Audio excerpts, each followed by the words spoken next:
Le nom divin dans les Écritures hébraïques, selon les témoins de Jéhovah. Le nom divin, représenté par les 4 consonnes hébraïques, figure près de 7000 fois dans les Écritures hébraïques.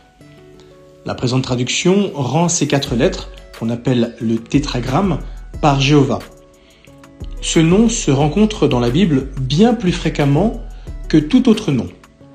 Même si les rédacteurs inspirés attribuent à Dieu de nombreux titres et qualificatifs tels que Tout-Puissant, Très-Haut et Seigneur, le tétragramme est le seul nom personnel qu'ils utilisent pour le désigner.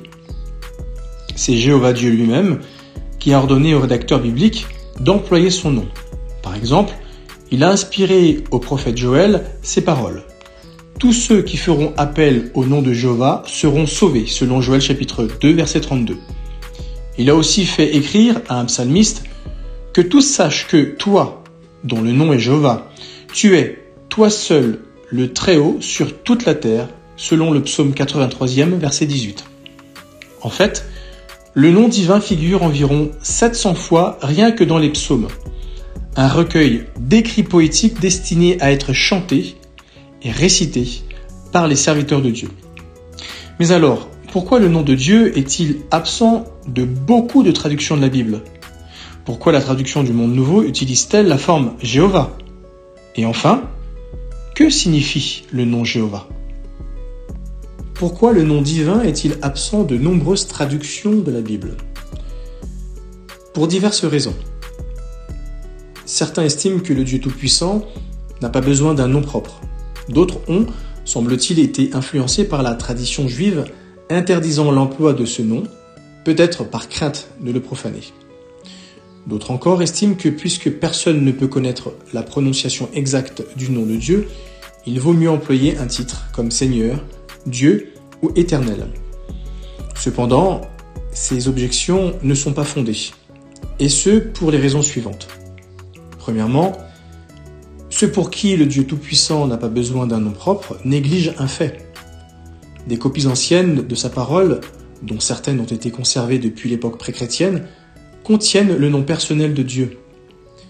Comme cela a été souligné, Dieu a tenu à faire figurer son nom environ 7000 fois dans sa parole.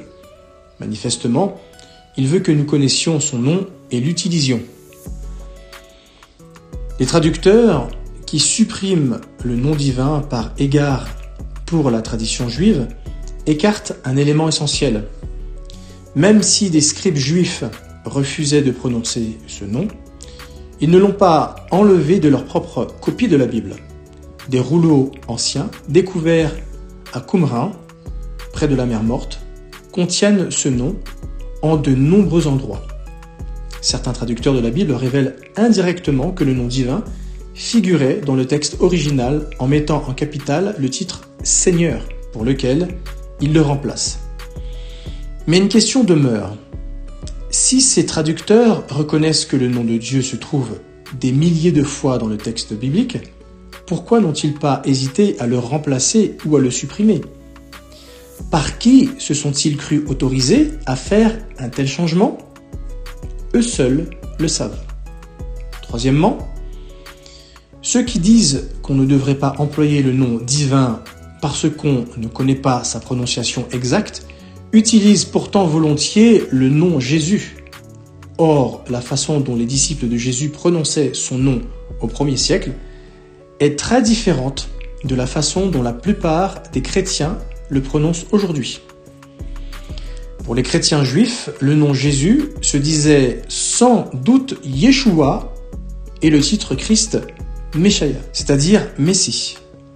Les chrétiens de langue grecque l'appelaient Jesus Christos et ceux de langue latine Jesus Christus. Sous inspiration, la traduction grecque de son nom a été consignée dans la Bible, ce qui montre que les chrétiens du 1er siècle avaient le bon sens d'utiliser la forme usuelle de ce nom dans leur langue. De la même façon, le comité de traduction de New World Translation estime raisonnable d'employer la forme Jéhovah, même si ce n'est pas exactement ainsi qu'on aurait prononcé le nom divin en hébreu ancien. Pourquoi la traduction du Monde Nouveau emploie-t-elle la forme Jéhovah ? En français, les 4 lettres du tétragramme sont transcrites par les consonnes YHWH. Comme tous les mots écrits en hébreu ancien, le tétragramme ne contenait pas de voyelles. Quand l'hébreu ancien était en usage, les lecteurs n'avaient aucun mal à ajouter les bonnes voyelles. Environ 1000 ans après la fin de la rédaction des écritures hébraïques, des érudits juifs ont élaboré un système de points ou signes de prononciation pour indiquer quelles voyelles ajouter lors de la lecture de l'hébreu. Toutefois, à cette époque, beaucoup de juifs pensaient par superstition qu'il était mal de dire le nom personnel de Dieu à haute voix. Ils employaient donc des termes de substitution. Ainsi, lorsqu'ils recopiaient le tétragramme, ce sont vraisemblablement les voyelles des substituts qu'ils associaient aux 4 consonnes formant le nom divin. Par conséquent, les manuscrits qui contiennent ces points voyelles ne permettent pas de déterminer comment ce nom se prononçait en hébreu à l'origine. Certains pensent qu'il se disait Yahvé, tandis que d'autres penchent pour des prononciations différentes. Un manuscrit de la Mer Morte contenant un extrait du Lévitique en grec transcrit le nom divin par Yahó. Les écrivains de la Grèce antique suggèrent aussi les prononciations Yahé, Yahbé et Yahoué. Cependant, il n'y a pas lieu d'être dogmatique.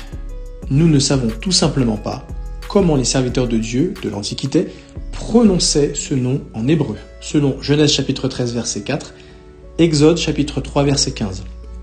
En revanche, nous savons que Dieu a employé son nom à maintes reprises quand il communiquait avec ses serviteurs, qu'eux-mêmes l'appelaient par son nom et qu'il ne se retenait pas de l'utiliser lorsqu'il parlait avec d'autres. Selon Exode chapitre 6 verset 2, 1 Roi chapitre 8 verset 23 et le psaume 99e verset 9. Alors pourquoi la traduction du Monde Nouveau emploie-t-elle la forme Jéhovah ? Parce que cette forme du nom divin a une longue histoire dans de nombreuses langues, dont le français. La première fois que le nom personnel de Dieu apparaît dans une Bible en anglais, c'est en 1530 dans la traduction du Pentateuque par William Tyndale. Il a la forme Yehoua. En 1535, dans sa traduction de la Bible en français, Pierre-Robert Olivetan le fait figurer en plusieurs endroits, également sous la forme Yehoua. Au fil du temps, l'orthographe du nom divin a suivi l'évolution de la langue. Ainsi, la Bible de Genoud, parue en 1824, emploie en divers endroits la forme Jéhovah pour traduire le tétragramme. La Bible de Crampon, édition de 1894 à 1904, utilise Jéhovah dans toutes les écritures hébraïques.